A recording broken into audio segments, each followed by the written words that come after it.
नमस्ते दोस्तों, आज हम भगवत गीता के अध्याय 15, जिसे पुरुषोत्तम योग के नाम से जाना जाता है, के बारे में चर्चा करेंगे।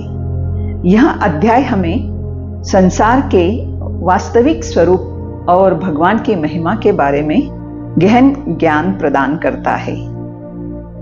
अध्याय 15 के कुछ मुख्य बिंदु। नंबर 1, अश्वत्थ वृक्ष का वर्णन। भगवान श्री कृष्ण ने इस संसार को एक अश्वत्थ वृक्ष के रूप में वर्णित किया है, जिसकी जड़ें ऊपर की ओर और शाखाएं नीचे की ओर फैली हुई है।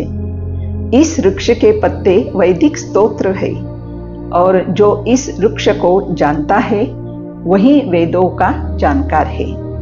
नंबर 2, वैराग्य का महत्व। इस वृक्ष को वैराग्य रूपी हथियार से काटा जा सकता है। मनुष्य को इस वृक्ष के बंधनों से मुक्त होकर परमात्मा की शरण में जाना चाहिए। तीसरा, क्षर और अक्षर पुरुष। भगवान ने क्षर यानी नाशवान और अक्षर यानी अविनाशी पुरुष का वर्णन किया है।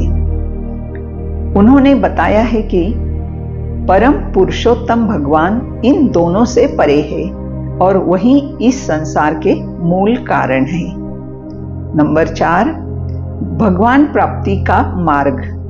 जो व्यक्ति अहंकार, मोह और आसक्ति से मुक्त होकर भगवान की शरण में जाता है वही परम पद को प्राप्त करता है। ऐसे व्यक्ति सुख दुख के द्वंद्व से मुक्त होकर भगवान की भक्ति में लीन रहते हैं। नंबर 5, भगवान की महिमा। भगवान ने बताया है कि वे ही इस संसार के मूल कारण हैं और सभी जीवों के हृदय में स्थित है। वे ही सूर्य, चंद्रमा और अग्नि के रूप में प्रकाशमान है और सभी जीवों के जीवन का आधार है। अध्याय 15 का महत्व। इस अध्याय का अध्ययन करने से हमें यह समझ में आता है कि संसार के बंधनों से मुक्त होकर भगवान की शरण में जाना ही जीवन का परम लक्ष्य है। यह ज्ञान हमें आत्मा की शुद्धि और परम शांति की ओर ले जाता है। निष्कर्ष।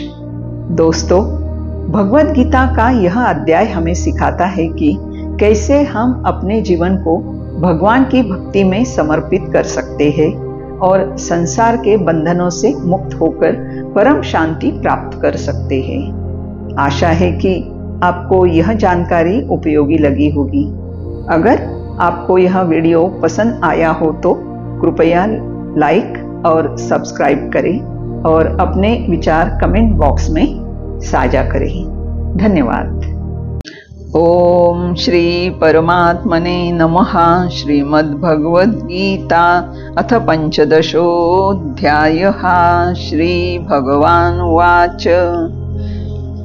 ऊर्ध्वमूलमधः शाखम् अश्वत्थं प्राहुरव्ययम् छन्दांसि यस्य पर्णानि यस्तं वेद स वेदवित् अधश्चोर्ध्वं प्रसृतास्तस्य शाखा गुणप्रवृद्धा विषयप्रवालाः अधश्च मूलान्यनुसन्ततानि कर्मानुबन्धीनि मनुष्यलोके न रूपमस्येह ततोपलभ्यते नान्तो न चादिर्न च सम्प्रतिष्ठा अश्वत्थमेनं सुविरूढमूलम् असङ्गशस्त्रेण दृढेन चित्वा ततः पदं तत्परिमार्गितव्यं यस्मिन् गता न निवर्तन्ति भूयः तमेव चाद्यं पुरुषं प्रपद्ये यतः प्रवृत्तिः प्रसृता पुराणी निर्मानमोहाजितसङ्घदोषा अध्यात्मनित्या विनिवृत्तकामाः द्वन्द्वैर्विमुक्ताः सुखदुःखसंज्ञैर्गच्छन्त्यमूढाः पदमव्ययं तत् न तद्भासयते सूर्यो न शशाङ्को न पावकः यद्गत्वा न निवर्तन्ते तद्धाम परमं मम ममैवांशो जीवलोके जीवभूतः सनातनः मनःषष्ठानीन्द्रियाणि प्रकृतिस्थानि कर्षति शरीरं यद्वाप्नोति यच्चाप्युत्क्रामतीश्वरः गृहीत्वैतानि संयाति वायुर्गन्धानि वाशयात् क्षोत्रं चक्षुस्पर्शनं च रसनं घ्राणमेव च अधिष्ठाय मनश्चायं विषयानुपसेवते उत्क्रामन्तं स्थितं वापि भुञ्जानं वा गुणान्वितं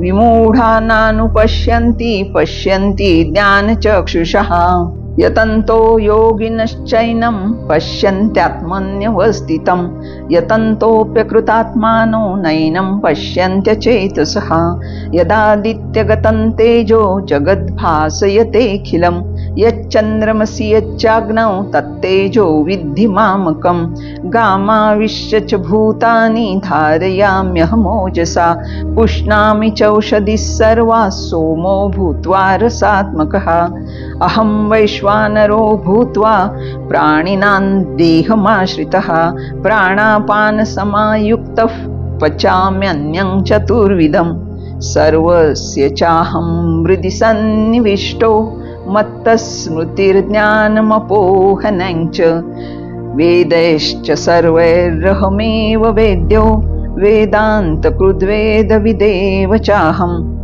द्वाविमौ पुरुषौ लोके क्षरश्चाक्षर एव च क्षरः सर्वाणि भूतानि कूटस्थोऽक्षर उच्यते उत्तमः पुरुषस्त्वन्यः परमात्मेत्युदारुतः यो लोकत्रयमाविश्य बिभर्तव्यय ईश्वरः यस्मात्क्षरमतीतोऽहम् अक्षरादपि चोत्तमः अतोऽस्मि लोकवेदे च प्रतितः पुरुषोत्तमः यो मामेवं सम्मूढो जानाति पुरुषोत्तमं स सर्वविद् भजति मां सर्वभावेन भारत इति गुह्यतमं शास्त्रम् इदमुक्तं मया नघ एतद्बुद्ध्वा बुद्धिमान् स्यात् कृतकृत्यश्च भारत।